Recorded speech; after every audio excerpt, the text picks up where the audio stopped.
Welcome to CMO Huddles Studio, the live streaming show dedicated to inspiring B2B greatness. I'm your host, Drew Neiser, live from my home studio in New York City. Organizational design is not really my area of expertise, but here's what I do know. It matters a lot.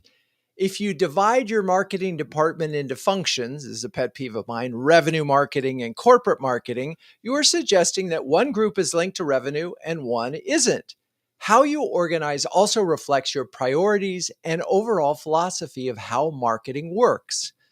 And on top of that, generative AI is already having a huge impact on staffing decisions.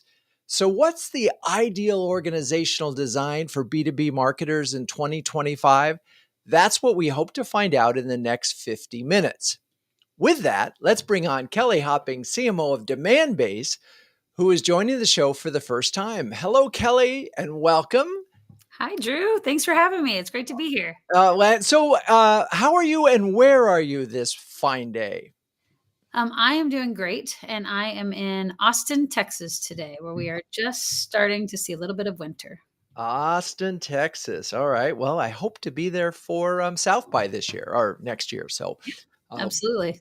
uh, okay. So let's talk about when you joined Demandbase. How did you sort of assess the team and what was the structure like and how did that all fit with your mandate? That was like 5 questions in one. So pick one of them and go for it. Sure. So I've been here about 16 months. When I joined Demandbase, I felt like we had a functional structure that felt dated a little bit. It didn't feel like it aligned to kind of a modern SaaS marketing environment.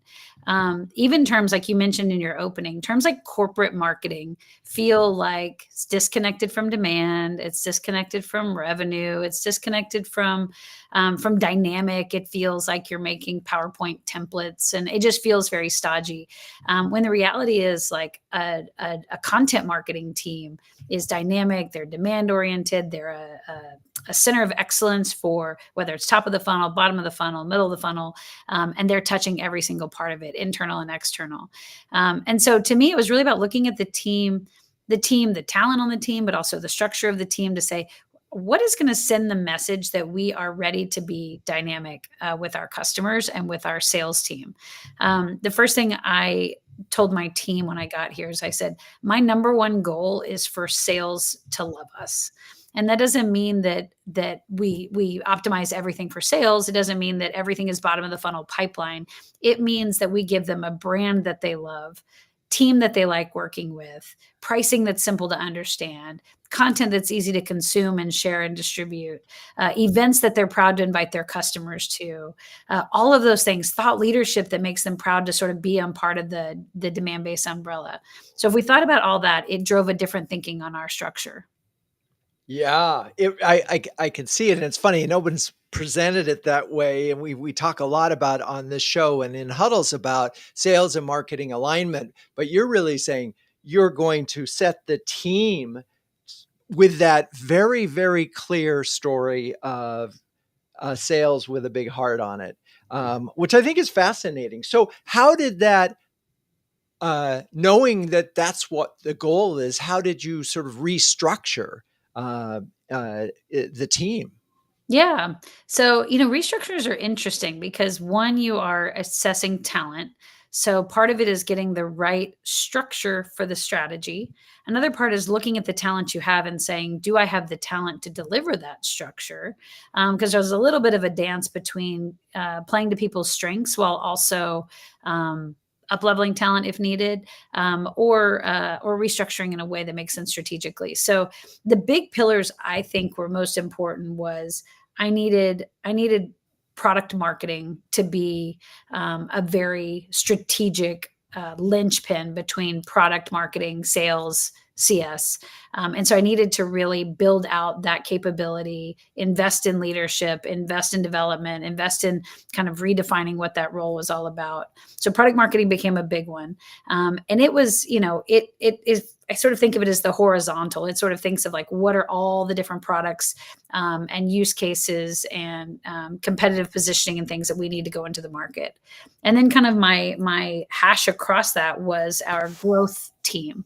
And the growth team is really, they are the ones who officially carry the pipeline number, but it's a shared marketing goal. So everybody in marketing is carrying a pipeline and a revenue number. But growth is the one who's driving the actions that actually hit that. And within the growth world, we talk a lot about is, we're an account-based company, but really everything go to market is kind of account-based these days. That's the reality. We just don't have the luxury of extra dollars to be able to do just blanket demand gen. We need to be targeting certain accounts. And so we structured our team to where we have global growth. So these are folks who are running programming that sits, that's really targeting our ICP, and it sits across the world. So we have both customer and new business, and we run campaigns across both that are targeting the ICP. These are broad strokes demand gen.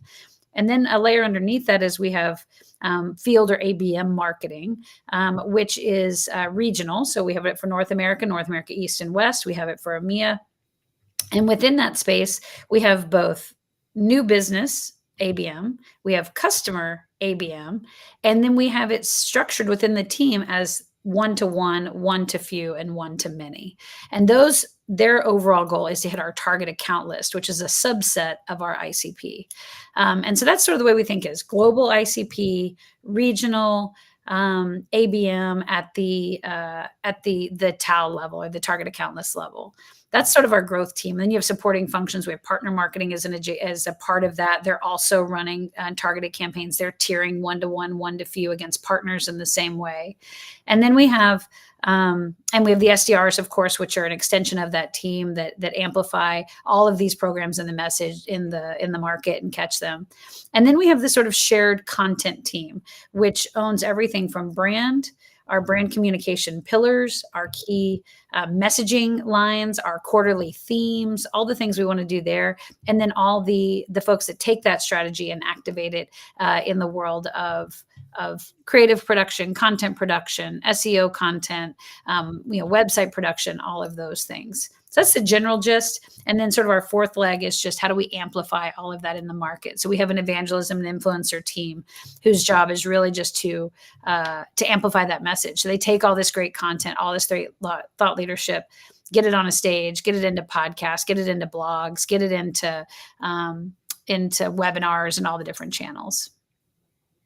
So how many direct reports do you have? I have 5. 5.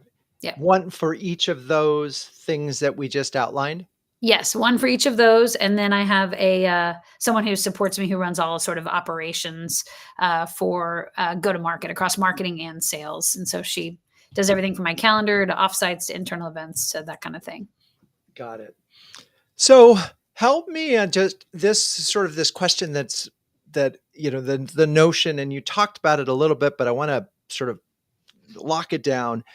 You have a global growth team, right? Or we could call it the demand gen team. And then you have the shared content team. And if I look at that, I would say, well, the demand gen team, it's clear you know what pipeline means, right? Because you're in fact controlling it. How do you set goals for the shared content team? I know that you did say yes, that we all have a shared revenue goal, but how does that really actually work? Yeah, I mean, where it comes down to their KPI specifically in the content brand team is really about one, they're driving the direct content influence. So they're looking at organic traffic that's coming from content that we've optimized for search. They are driving the content anchored campaigns. So if you think about, we run thought leadership campaigns all the time where it's all grounded in a piece of proprietary research that we've run, or a great piece of content. And the content team creates that. And so their contribution to pipeline, where content is at the anchor, is a big piece of that. Obviously, less direct is they're doing all the content for every campaign, whether it's a banner ad or it's a web copy or whatever else. They're touching all of them, but the ones where they really can move the needle is SEO, content anchored campaigns, and then And then obviously anything brand, because they sit in that. That's a little bit harder one to measure. We don't tie it. We do somewhat to pipeline, but a lot of that is sometimes it's in deal acceleration. Sometimes we do like we'll invite a customer or a prospect to our podcast, which is hosted by our content team, and we look and see how much that podcast relationship influenced pipeline contribution. So there's a lot of different things that they touch. Right. The way we sort of think about it, if you think about the three types of major launches that you have major product launches. In a RACI, that A is going to be the PMM, right? They're going to be the one accountable for running that program, and they're going to take it all the way through from the go-to-market planning to the internal enablement to the SKU creation. Then you have sort of the campaign launching or program launching. That's going to be run by the growth team, and they're going to be the A in that, and they're going to be responsible for driving it all the way through. And then we have campaigns that are content oriented, where there's an anchor piece of research. For example, we just rolled out the State of B2B Advertising report. That piece, that was driven by our content team in conjunction, obviously, with our advertising PMMs, but driving that piece of work and all the pieces that go with it. So I think that's the way, because at the end of the day, they're all meant to accelerate revenue, pipeline, conversion rates throughout the funnel. Got it. Okay, I think so much to go through. I'm so glad we're recording this because I want to go back through all of that. But now we've got to welcome Lesley Davis, CMO of Wagoner Engineering, who has previously joined us on the show to shed light on the intricacies of building a dream marketing team. Here we are again talking about marketing. Welcome back, Lesley. Thank you so much. I'm happy to be here. So, and by the way, just set the stage. Where are you this fine day? I am at home in New Orleans. New Orleans. See, Yes. We're just moving around the country here. We moved. Okay, the last time you were on the show, you talked about how you grew the marketing team at WEI from 2 to 6 in less than 4 months. Now, so where are you now, and what kind of adjustments have you made to your team? We have the same amount of people. We do need to hire, and we're still looking to do that, but we have the same amount of people. I'm lucky that I have the same crew, so they're still the same dream team. I would say our day-to-day has stayed mostly the same, but we have expanded some ownership of massive company-wide marketing objectives, if you will. And that's really sort of, for me, been exciting. And I think it's made them excited too, to get out of that day-to-day slog that you tend to get into and to work on something bigger than them and different than what they normally do. And how's your team organized? Right now, they're all direct reports to me.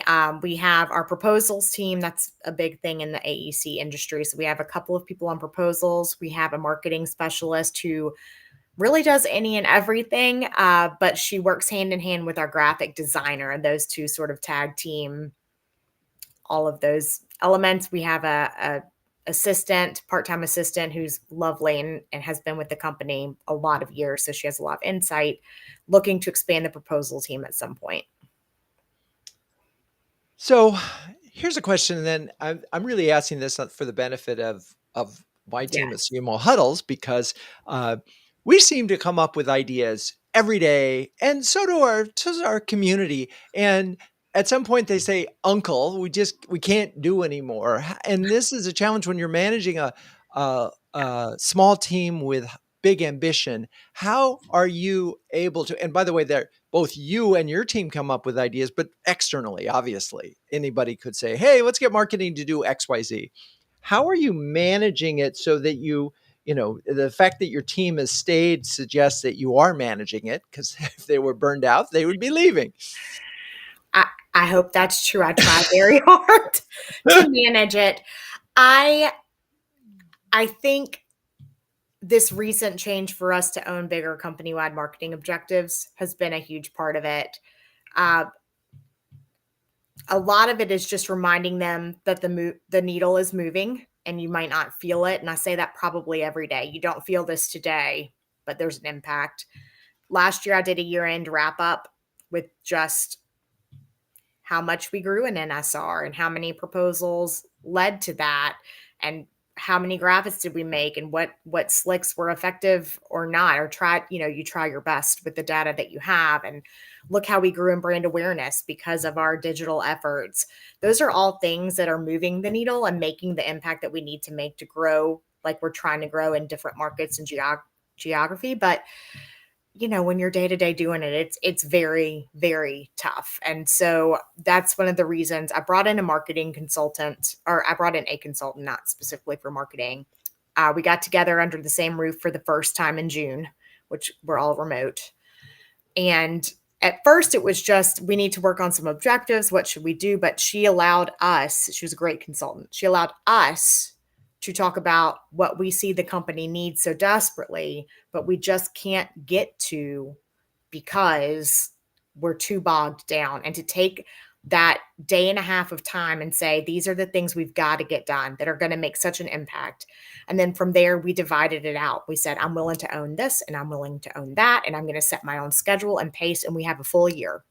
However you want to do it. I don't tell you how to do it. I don't like to micromanage. For me, I set aside an hour and a half every Wednesday morning and I just chip away. That's all I can do is chip away at our objectives. And we're getting some things done. And I think from what I can tell, I hope I'm correct, they seem to really enjoy that. And again, it's just something different and it's helping move the company in a way that we have not been able to. So interesting. Talk about the process of bringing in a consultant. I mean, that's sort of an admission that, this isn't working as well as it could. And how did you find this person and select, and how did that work? Yeah. Well, I knew her, to be completely fair. I knew we've served on a board of directors together that was a very involved board of directors, Anna Dearman Cornick. And I knew I had seen her lead other groups, so I knew what she was capable of. And for me, I felt like if I showed up to this and I said, hey guys, here's the things I think we need to work on, it's not going to hit the same way as when they are all sitting with me and we can all as a team identify. So if I step out of leader role and into fellow team member role, right, I feel like it's much more impactful. Yeah, it's just another person outside observing and so forth. But what it sounds like you were able to do is sort of, there was a lot of urgent stuff on the thing and you managed to sort of say, no, this is what's important. Yes. And this is what's important on a longer term. And then you were able to sort of divvy it up and give folks a sense of responsibility, which is another really hard thing to do in marketing. Very difficult. Just like you said, everybody has great ideas and they are great ideas. And I do feel, maybe some of my teammates wouldn't believe me, I do feel guilty when I say, no, we can't do that right now. But that's just the reality of the world we're in. Yeah, we talk about that a lot in Huddles. It's just you've 7 different ways of saying no, and all of them are quite polite. But some, a lot of this has to do both internally in your team and then externally, because I'm imagining the sales will come to you too, and say, "Hey, we need another X." Correct. Yes. And it could be a great idea, and you may say, "God, that sounds great. Let's do that next quarter." Mm-hmm. And that's just hard. And I think the other question for you is, do folks do ends around and go straight to your other people and say, hey, could you do this for me? And have you empowered them to say no or taught them how? Yes. For a long time, I said, punt it to me. I'll be the bad guy. And then as I'm growing in leadership, of course, I'm learning that's taking away their power. And so I did start to just say no. And I've got your back. I agree with you that this is not the right time, place, or maybe even strategy overall. So yes, I've been empowering them. Yeah. And it's funny because I was always thinking about what Kelly said, what makes that framework of our goal is to get sales to love us, for her at least, is this a thing that is going to actually help us with that goal or not? And if it's not, boy, that's easy. Exactly. Right. So you definitely need some kind of North Star in terms of what are we doing here? Correct. And how are you looking at that? Do you have a similar kind of a North Star for your group? Those marketing objectives, quite frankly, at this point. And also we've revamped our 3-year growth plan. And so I'm in the midst right now of reviewing those items and saying, okay, I'm not going to tell my team how to do it, but obviously if we're trying to grow this industry, we need to figure out how to get to those people and make some things that sales can be using to assist them and giving them some strategies to work with. So we're in the middle of that right now. Got it. Okay. All right. Well, we'll circle back then. In the meantime, let's bring on Gary Sevounts. Gary is the CMO of Simpplr, who's previously appeared on the show to discuss pipeline playbooks and growth marketing. Hello, Gary. Wonderful to see you again. Hello, great to be here. Where are you this fine day? Well, I'm in Los Gatos, California, and really great to be here. And Simpplr is a leader in AI-driven employee experience platforms, and we're headquartered in Redwood City, California. I got it. All right. Well, I have noticed this, and I have to, because you said it, AI driven has become the thing that if you went and looked at Silicon Valley companies, you would find that everywhere. That's correct. How are you why add that now? Well, AI is redefining everything, right?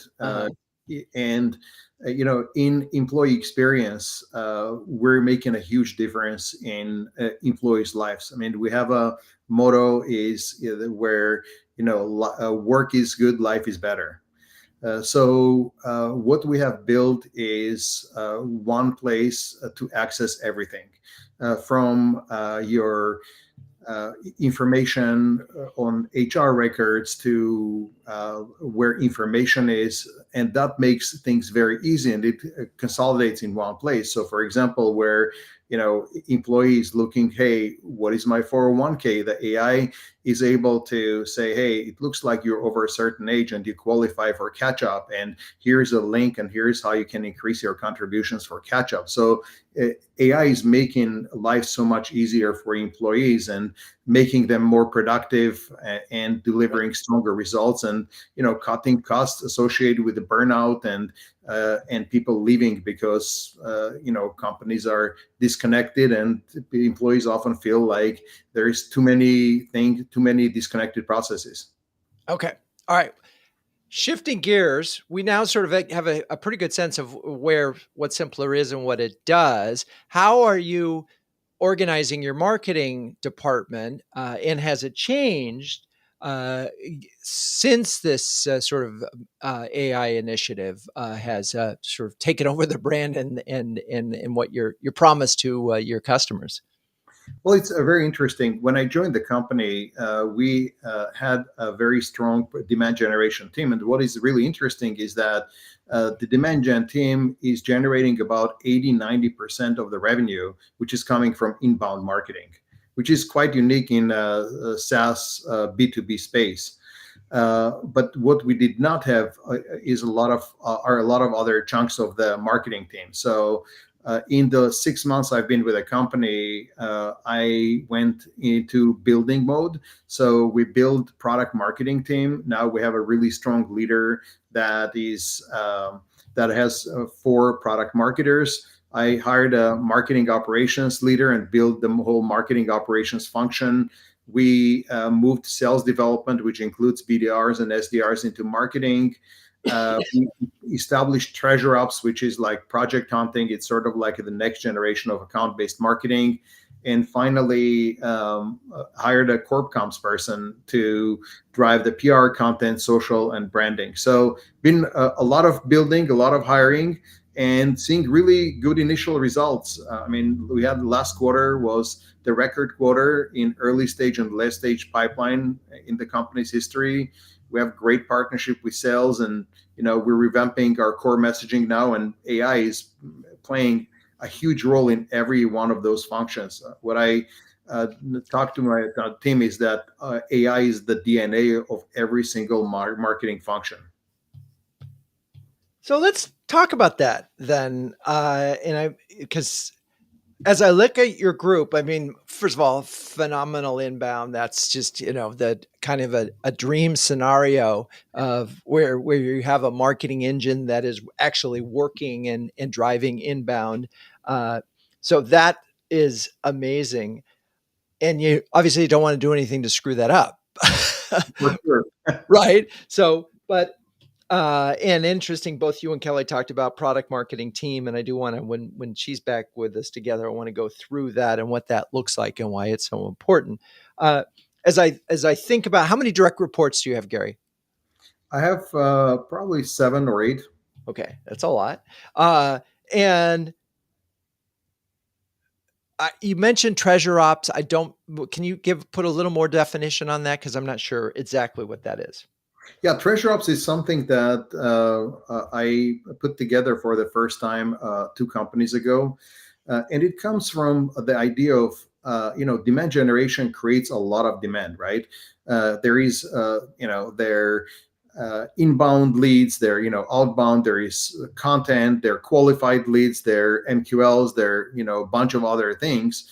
And it's very hard to find out what are the best opportunities, what is truly treasure, and go after that in terms of the BDR, SDR, as well as sales.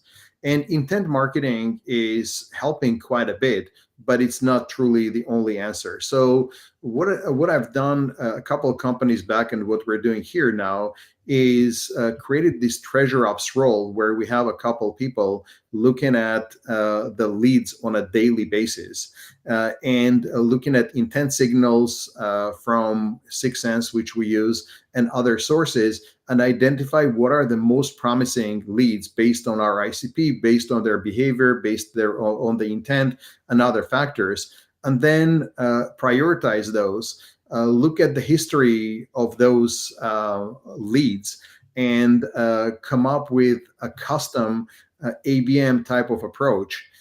Enhance the names, and then work with BDRs and SDRs to bring them into the fold, and then work with product marketing and content to develop quickly, like a bespoke type of a motion to drive them into the pipeline, then through the pipeline and through completion.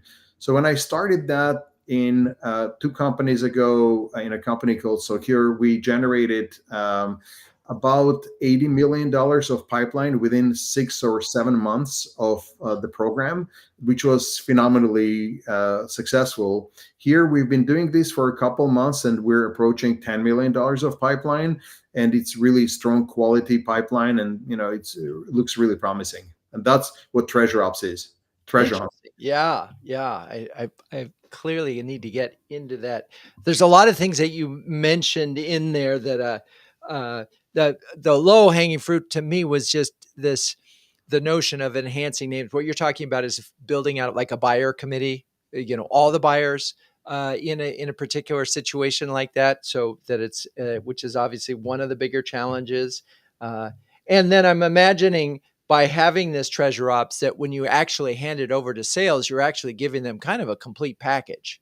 That's exactly right. And this whole thing started from my frustration, where, my first, second CMO jobs, I was looking at leads daily. I'm like, why are we not focused on those leads? Those are big companies, big names. Like, why are those leads are not going anywhere, right?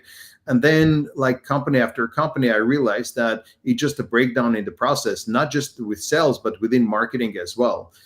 So that's why we build the treasure ops. And yeah, you're absolutely right. We hand off to sales, but treasure ops are also incentivized to work with sales on a weekly basis to see how those deals are advancing through stages.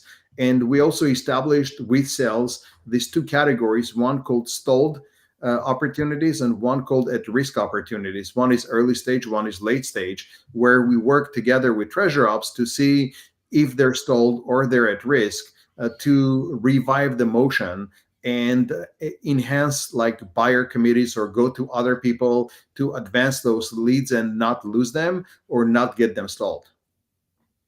So and I think we'll talk about this there, but really quickly, has AI had an impact on the structure of your team?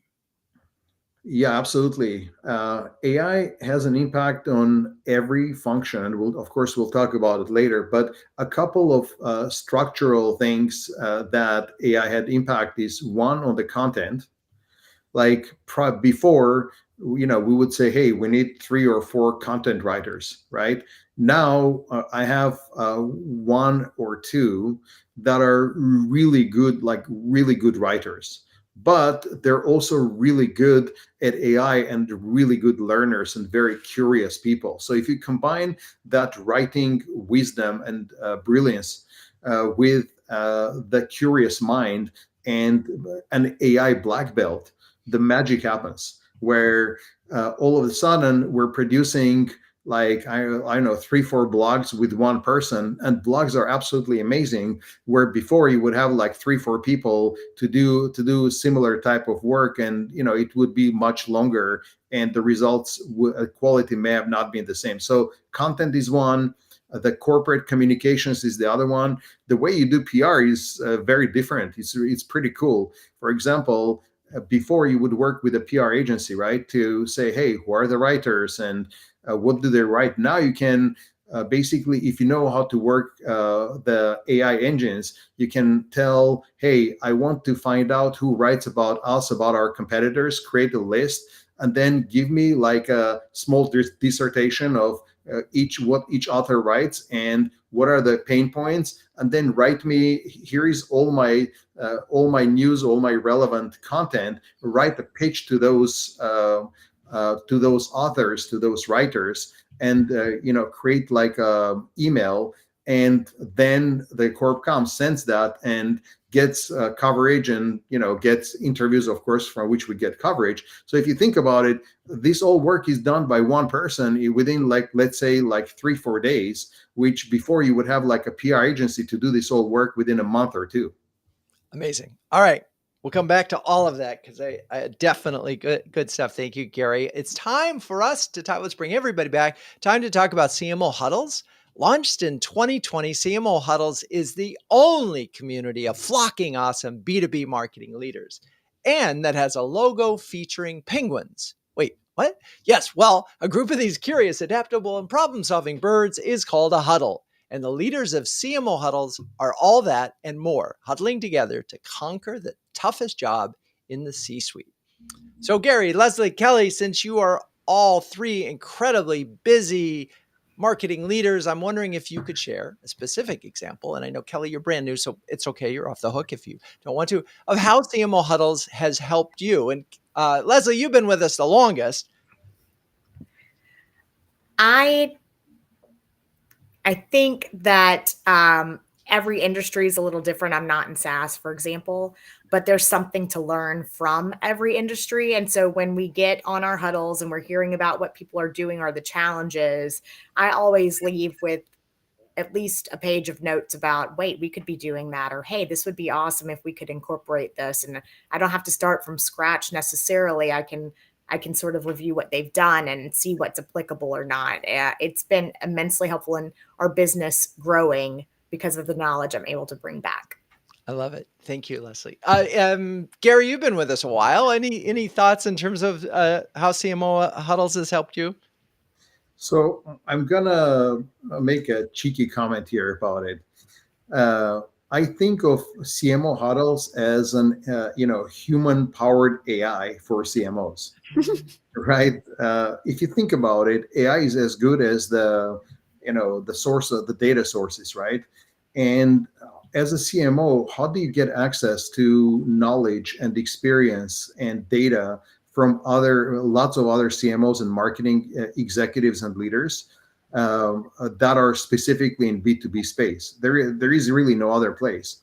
What I've loved about CMO Huddles is it's that forum, and it's all hands-on. It's actual practical experience, and not just let's go hang out, have a dinner and drink some wine and network, which is important. It has its place, but the practical hands-on advice for the team and for executives is absolutely invaluable. I love it. We're like AI, but not. And Kelly, you're brand new, and I'm just if you feel free to add some thoughts if you'd like. I do have thoughts. Yeah.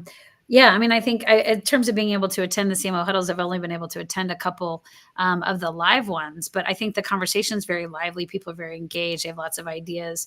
I hope that I can share more too, just in my nature, because I work with CMOs all day. They're the ones who buy my product. So hopefully, I'm also able to share some of those insights back into the group, not just representative of my own experience.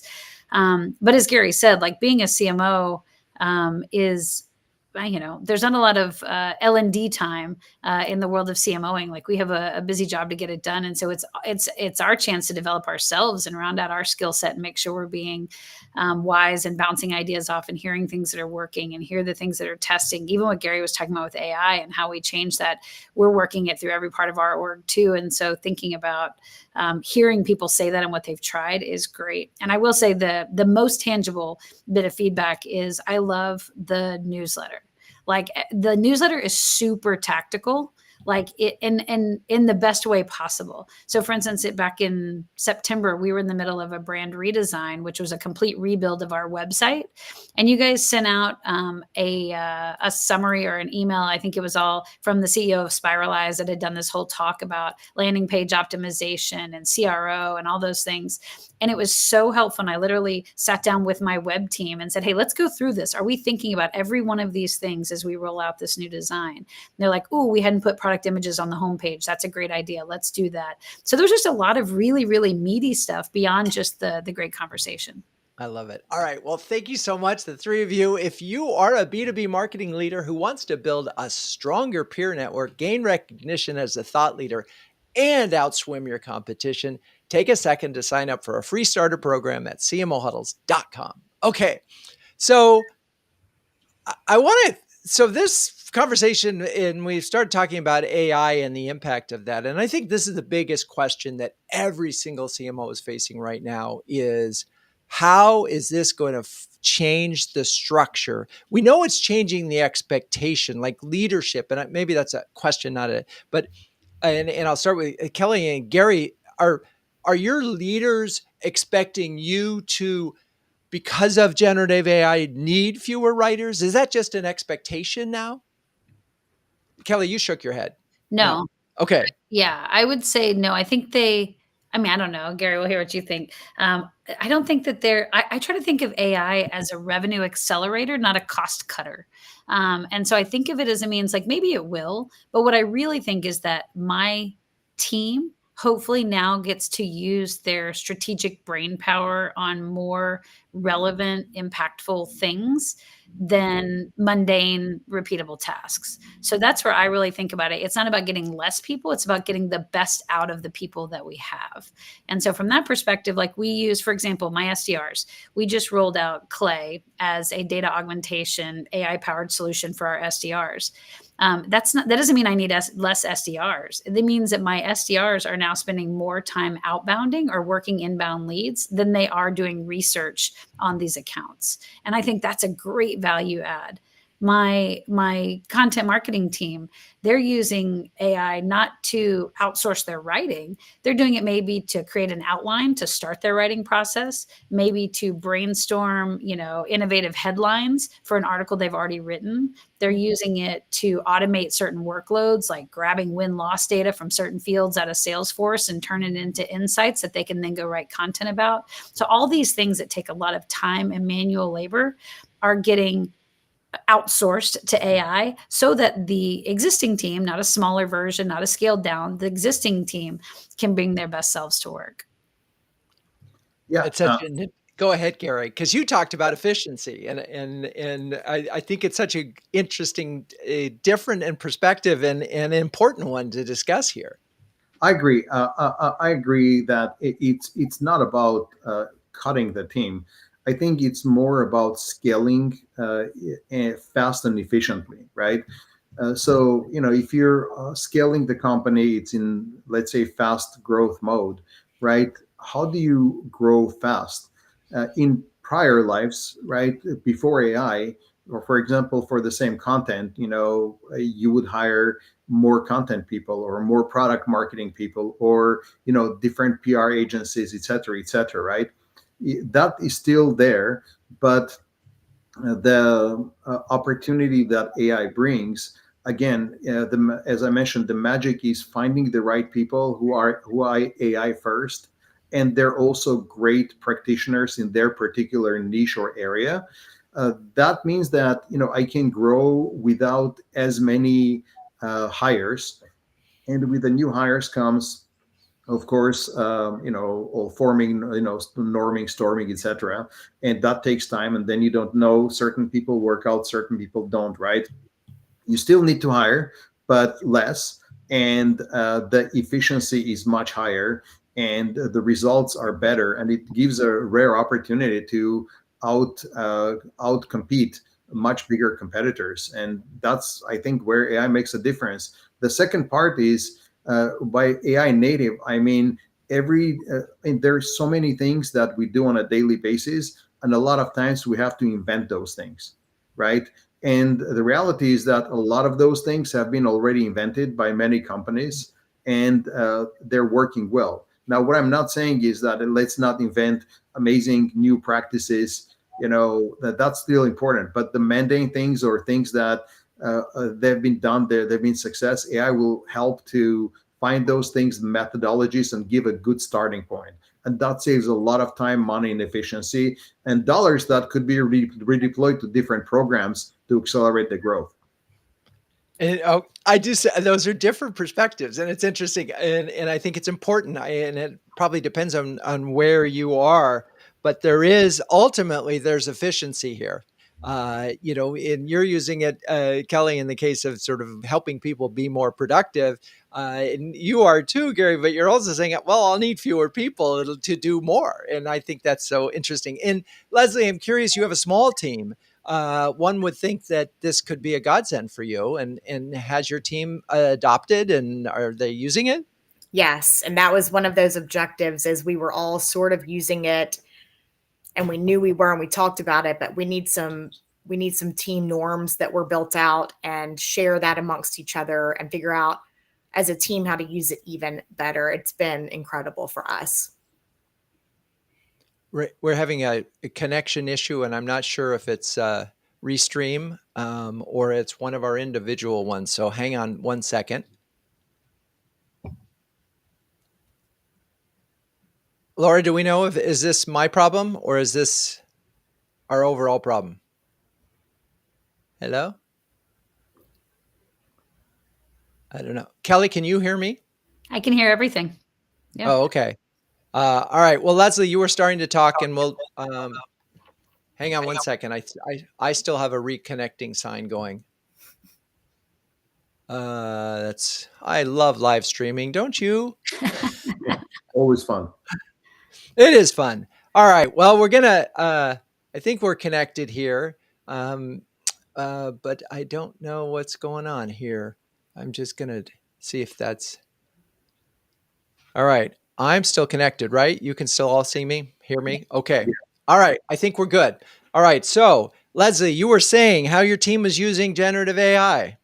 Yes, I was just saying we've implemented it team-wide, and that was one of our key objectives, was to create team norms and how we use it, and share that amongst each other on a regular basis, not just when we think about it once a month or so. It's been incredible for us. Yeah, I mean, there's no doubt in that if you have members of your team that are resisting these tools, that they're going to be behind really, really quickly. And I do think that it is the larger the team, the bigger the challenge with it. So let's talk. We're going to shift gears a little bit and just talk about alignment.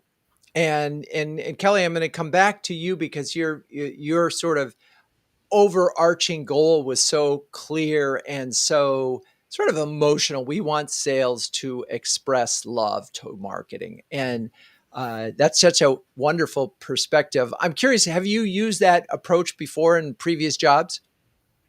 I have not. I think, and I think that's probably a problem. Like, I think the reason when I came in here, I think one, by the nature of the product that we sell, because we're in the account-based space, by nature of that, it represents sales and marketing alignment. That's why you use account-based, is to make sure that all your marketers and all your sellers are aligned around the same accounts.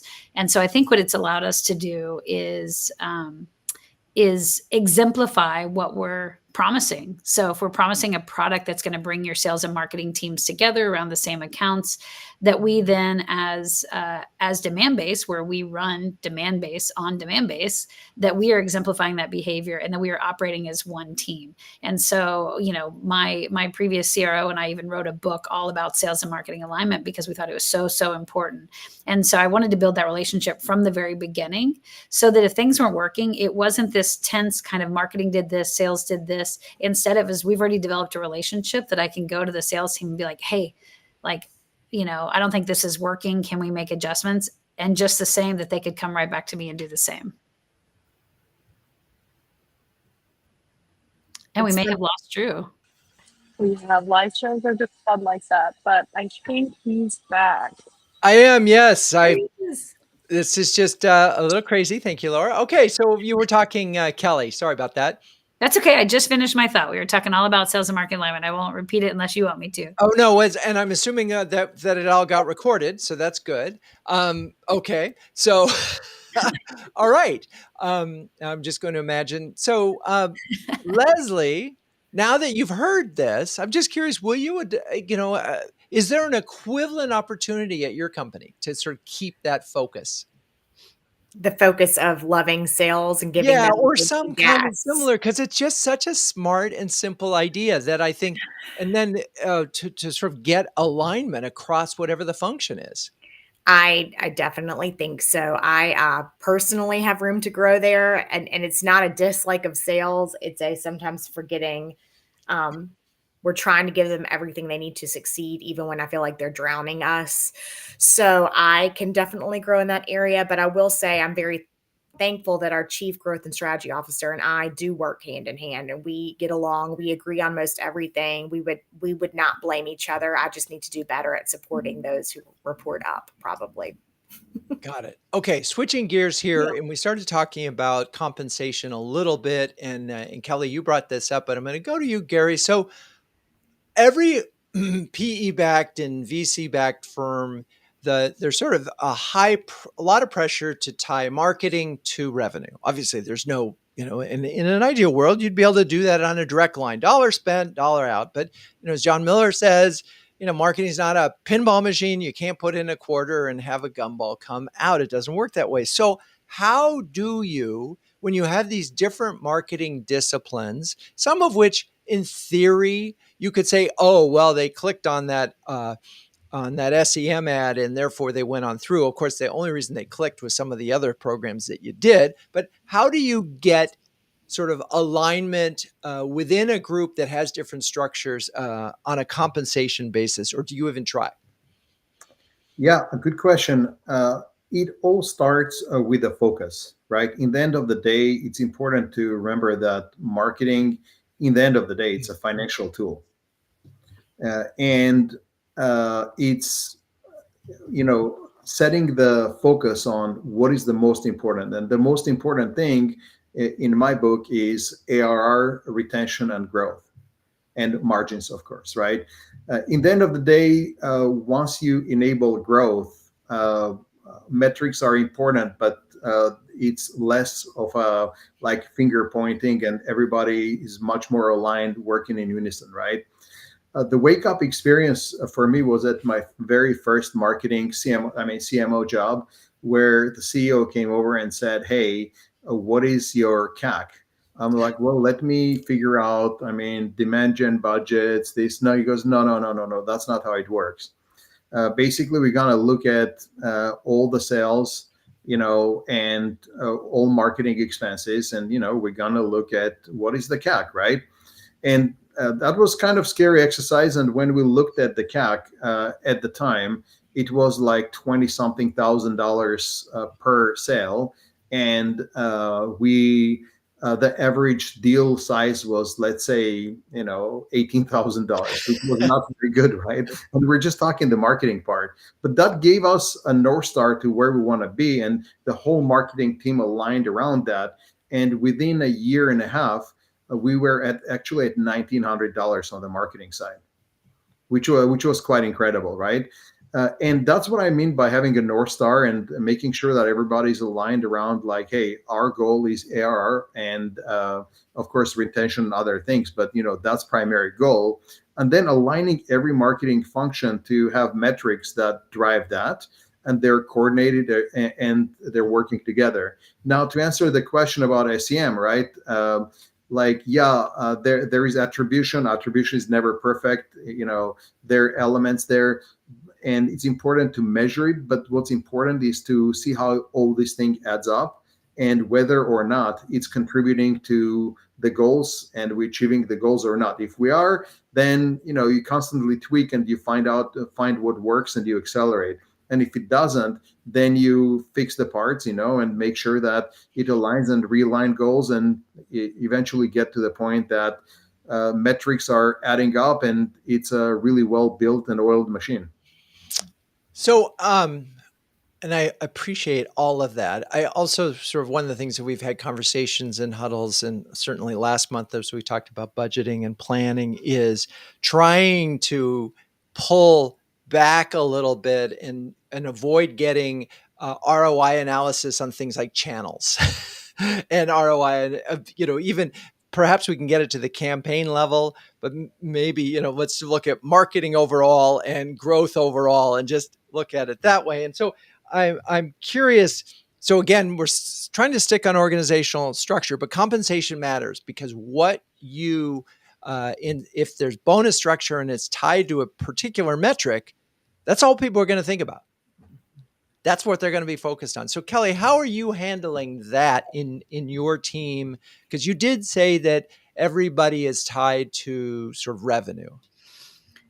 Yeah, I mean, we just, for the first time this year, I'll say first time in a really company-wide concerted effort, are actually implementing OKRs. Mm-hmm. So we've done them in the past for years, but they were like a one and done sort of Excel exercise that, 6 months in, we'd be like, what were those OKRs again? Has anybody updated those? Like, are we using them? And so what we decided this year is, no, we want to really operate. We have high-performing individuals. We want to operate as a high-performance culture, which means we want to have infrastructure in place that facilitates that accountability, that responsibility, that deliverables against goals, and all those things. And so we actually implemented like a platform to do OKRs. We have OKR coaches across the organization. We're doing it this big kind of company-wide rollout. We're currently in like the L2 and L3 OKR setting for 2025. And part of that was really about being able to cascade from what are the core things the company needs to focus on, what are the core things marketing needs to focus on, what are the core things at the level below marketing, content marketing versus product versus growth, needs to focus on, and then how do we measure individual goals at that level. And so for us, that's really, it's kind of a new muscle we're working out. Like I said, I think it's always been sort of theoretical, like, hey, we're all going after pipeline, hey, sales cycles are getting shorter, hey, our ASPs are going up. Like, these all seem like good things, but we couldn't tie them back to the specific actions that drove them. We had the data, but we just weren't looking at it through that lens. And so we could look at individual campaign influence, but now what we're saying is we're looking at our total, for example, our total pipeline number, and actually allocating that by program, by leader, so that every leader or every person in growth is carrying a number. If we have to hit, and I'll make it up, if we have to hit 100 million in pipeline for the year, that I know that this one person is responsible for 10 million of it through her programs. But all organized so that you don't have a bunch of like individuals running rampant in every different direction, all tied to quarterly themes, quarterly programming plans, quarterly or big bets we're making across the company. So everything we're doing is laddering into that. And again, that's all facilitated through an OKR model. Interesting. And so helpful in so many ways for organizations, because if everybody knows what everybody's doing and you have your big rocks and those are the priorities, then it's a lot easier. That wasn't on our OKR list because we can all come up with so many more ideas. All right. Well, we've reached the time. It's for final words of wisdom for other CMOs when it comes to building and structuring your marketing teams in 2025. With or without heavy emphasis on generative AI. All right, Lesley, final words of wisdom. I think you've really got to look at your industry, the team you have, and then also what you're trying to achieve, those high goals, and make the decision that's best for you. I don't think there's a one size fits all there. All right. So bespoke, customized thing. Gary, final words of wisdom for CMOs when it comes to structure. I'm looking for people that fit the right culture of my team, people that are aggressive, hungry, eager to learn, and of course have the experience. And the hunger and desire to learn is a huge factor that makes a difference. So we're really trying to just, regardless of the structure, just make sure your team it's killer. All right. Have a great hunger and curious team, because it is the time for curiosity. Okay, Kelly, final words of wisdom. Mine would be to start with the strategy and start with the priorities. Build your org structure with functional responsibilities or objectives, not people's names. I think we make bad biased decisions when we design an org for humans, for the individual humans. Instead, let's build for the business and then find the right humans to fit that model. Yeah, I've seen that happen so many times. Well, this person's really good at this. No. Pull back. Yeah. Set a structure that is just right for the times. And I think it was what may have been right for your business last year may not be right for your business moving forward. All right. Well, thank you, Gary, Lesley, Kelly. You're all flocking awesome sports. And thank you, audience, for staying with us through the craziness of live streaming. Please join us in 2 weeks when we'll be talking about category creation with Bern Ledger, Jackie Geiger, and Charles Groom. Cue the music. CMO Huddles Studio is produced by Melissa Caffrey. Our production assistants are Laura Parkin and Ishar Cuevas. If you'd like to learn more about CMO Huddles, please visit cmohuddles.com. I'm your host, Drew Neiser, and until next time.